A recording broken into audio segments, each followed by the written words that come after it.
नमस्कार बच्चों, इस वीडियो लेक्चर में हम लोग डिस्कस करेंगे क्लास 7th के साइंस के मल्टीपल चॉइस क्वेश्चंस। और जो क्वेश्चंस होंगे वो इलेक्ट्रिसिटी चैप्टर के होंगे। तो चलिए स्टार्ट करते हैं। फर्स्ट क्वेश्चन देखते हैं। इसमें कहा गया है the wire used in fuse has. तो जी देखिए, जो फ्यूज़ में वायर यूज़ किया जाता है उसकी प्रॉपर्टी क्या होती है ये आपको बताना है। तो फर्स्ट ऑप्शन दिया है high melting point, second is low melting point, third is average melting point, fourth is all of these. तो आपको बता दें फ्यूज़ क्या होता है। फ्यूज़ सबसे पहले समझ लीजिए, फ्यूज़ एक सेफ्टी डिवाइस होती है जिसको यूज़ किया जाता है कि अगर मान लीजिए सर्किट में बहुत ज़्यादा करंट फ्लो होए, ठीक है, बहुत ज़्यादा अगर मान लीजिए सर्किट में करंट फ्लो हो रहा है तो फ्यूज़ पहले ब्रेक हो जाए, फ्यूज़ वायर पहले मेल्ट हो जाए, ब्रेक हो जाए। तो ये ब्रेक कब होगा, मेल्ट कब होगा, जब इसकी लो मेल्टिंग पॉइंट होगी। तो इसमें बी ऑप्शन सही हो जाएगा। और ये ब्रेक होगा तो आगे हाई करंट बाकी अप्लायंसेस पे नहीं जा पाएगा और बाकी अप्लायंसेस क्या रहेंगे, सेफ रहेंगे। तो पहले क्वेश्चन में देखा जाए तो फ्यूज़ वायर की प्रॉपर्टी क्या होती है कि इसकी मेल्टिंग पॉइंट कम होती है। ठीक है। नेक्स्ट क्वेश्चन, क्वेश्चन नंबर 2 में देखिए क्या कहा गया। 2 में कहा गया on which of the following effect of electric current the electric bulb works. तो देखिए, इलेक्ट्रिक बल्ब आपको पता होगा, इलेक्ट्रिक बल्ब आप लोग ने देखा भी होगा। इलेक्ट्रिक बल्ब के अंदर एक बात याद रखिएगा, एक फिलामेंट होता है, ठीक है।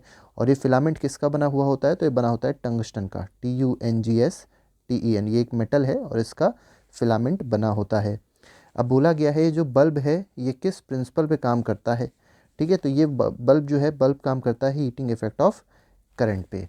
और हीटिंग इफेक्ट ऑफ करंट क्या कहती है, ये कहती है कि अगर किसी वायर में अगर करंट पास कराई जाए तो ये वायर क्या हो जाएगा, हीट अप हो जाएगा, ठीक है। और ये वायर कौन सा है, टंगस्टन है। तो टंगस्टन में जब करंट पास होती है तो टंगस्टन क्या हो जाता है, इसमें हीट बढ़ जाती है और वो हीट फाइनली किस में कन्वर्ट हो जाती है, लाइट में कन्वर्ट हो जाती है।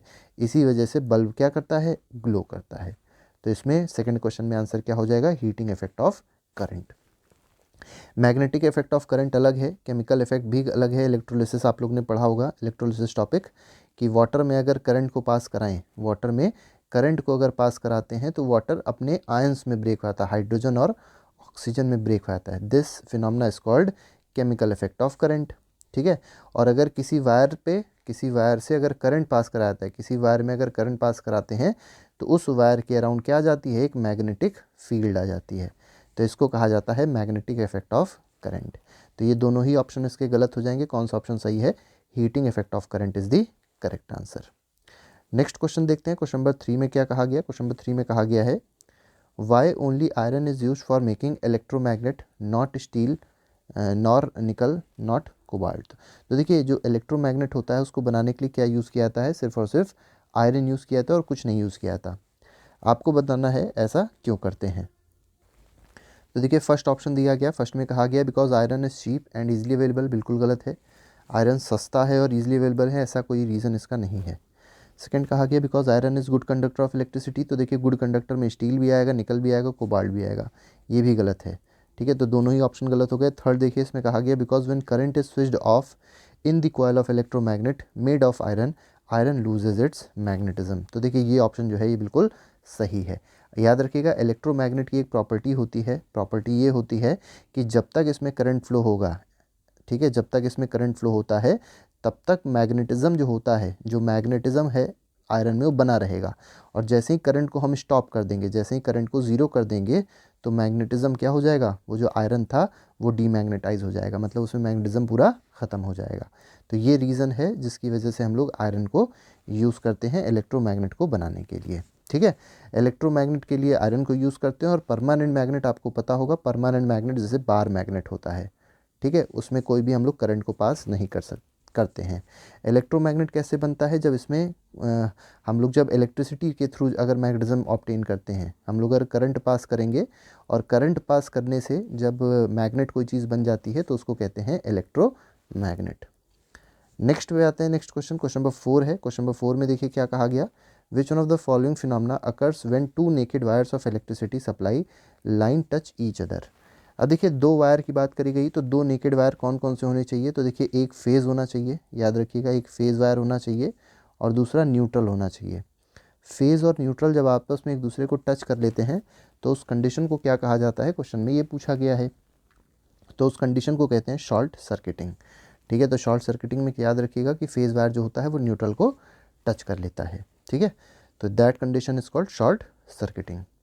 नेक्स्ट क्वेश्चन, क्वेश्चन नंबर 5 है। क्वेश्चन 5 में कहा गया the electric fuse work on which of the following phenomena.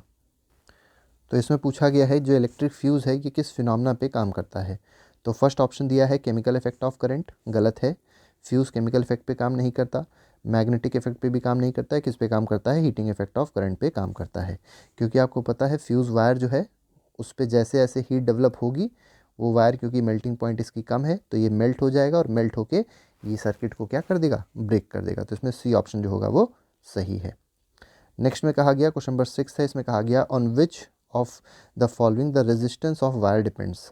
अब जो रेजिस्टेंस होता है वायर का किस पे डिपेंड करता है, तो ये डिपेंड करता है लेंथ ऑफ वायर पे, थिकनेस पे भी डिपेंड करेगा, नेचर ऑफ वायर पे भी डिपेंड करेगा।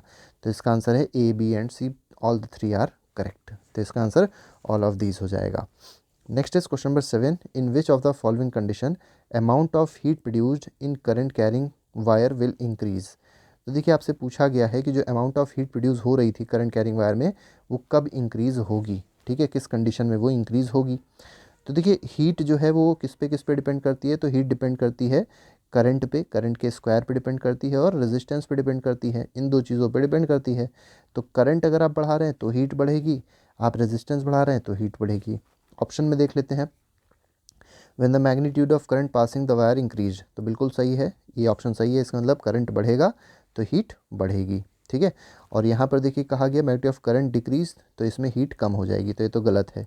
When terminals of the battery are change, ये भी गलत है। तो इसमें सही आंसर क्या हो जाएगा, ऑप्शन नंबर ए हो जाएगा। नेक्स्ट क्वेश्चन देखते हैं, क्वेश्चन नंबर 8 है, विच one of the following is best conductor of electricity. तो बेस्ट कंडक्टर इलेक्ट्रिसिटी का देखा जाए तो क्या होता है, ये होता है सिल्वर, ठीक है, याद रखिएगा, silver is the best conductor of electricity. Next question है क्वेश्चन नंबर 9, इसमें कहा गया magnetic effect of current was discovered by.